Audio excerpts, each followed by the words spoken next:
MOMOTARO MOMOTARO, the Peach Boy.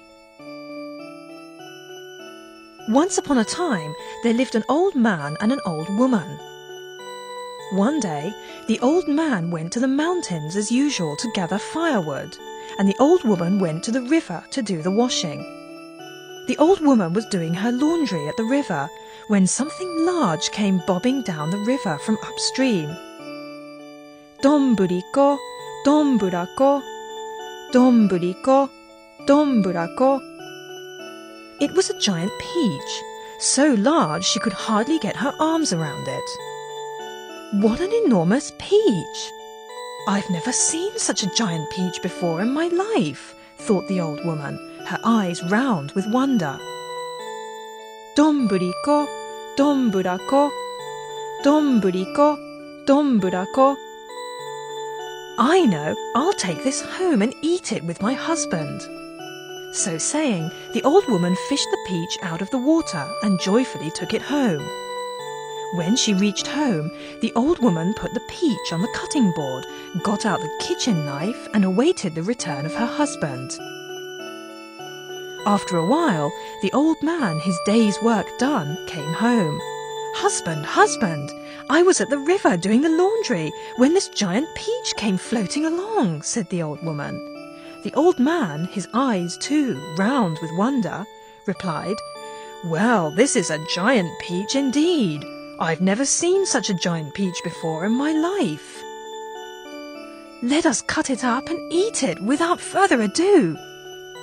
The old woman picked up the carving knife and was about to cut the peach into two when the peach split into two and a bouncing baby jumped out from inside the peach. "Oh my, what a healthy little boy! This boy is a gift to us from the gods. We'll bring him up with love and care, won't we, little woman?" "Yes, husband, what a truly cute little boy."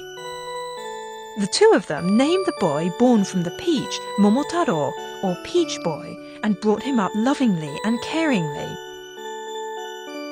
MOMOTARO grew and grew. If he ate a bowlful of rice, he would grow by just as much, and if he ate 2 bowlfuls of rice, he would grow just as much again. And he grew up into a strong, hale and hearty boy, always helping his parents around the house. One day, MOMOTARO sat down before his aged parents and said, "Mother, father, I want to do something about the ogres that come and attack the village and wreak havoc. Let me go to Onigashima Island." The old man thought about the matter for a moment and said, "All right, MOMOTARO. A strong boy like you should be able to do it. Don't you think so, little woman?" "Yes, husband." The old woman made lots and lots of millet dumplings for food and put them in a bag so he could hang them from his belt. "Well, mother, father, I'm off." "Be careful, MOMOTARO. Make sure you come back safe." So the old man and old woman saw MOMOTARO off as he set off for Onigashima Island. MOMOTARO walked along for a while when a dog came up to him. "Woof, woof! Dear MOMOTARO, where are you going?" "I'm going to Onigashima Island to teach the ogres a lesson." "What do you have hanging from your belt?" "These are millet dumplings." "Let me have one of those millet dumplings, please." "You're welcome to have one if you come with me to Onigashima Island to fight and rid us of the ogres." "Very well then, I'll come with you." So MOMOTARO walked along with the dog in tow when a monkey came up to them. "Gibber, gibber! Dear MOMOTARO, where are you going?" "I'm going to Onigashima Island to teach the ogres a lesson." "What do you have hanging from your belt?" "These are millet dumplings." "Let me have one of those millet dumplings, please." "You're welcome to have one if you come with me to Onigashima Island to fight and rid us of the ogres." "Very well then, I'll come with you." So MOMOTARO walked along with the dog and monkey in tow when a pheasant came up to them. "Screech, screech! Dear MOMOTARO, where are you going?" "I'm going to Onigashima Island to teach the ogres a lesson." What do you have hanging from your belt?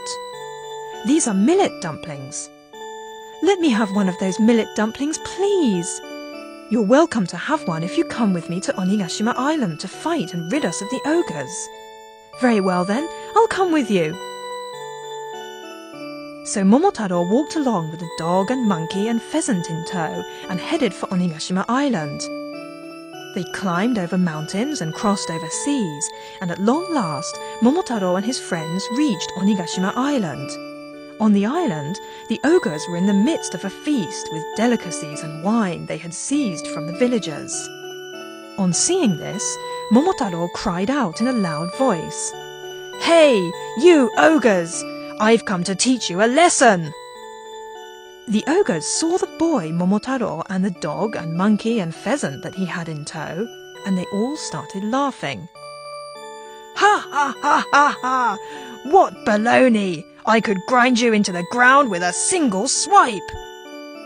So saying, an ogre grabbed at Momotaro, but Momotaro threw the ogre with ease. "Ha, you little whippersnapper! Come on, let's get him!" All the ogres jumped at Momotaro in a bunch, but Momotaro tossed them to the ground, and the dog bit at them, and the monkey scratched at them, and the pheasant pecked at them, and the ogres finally gave in.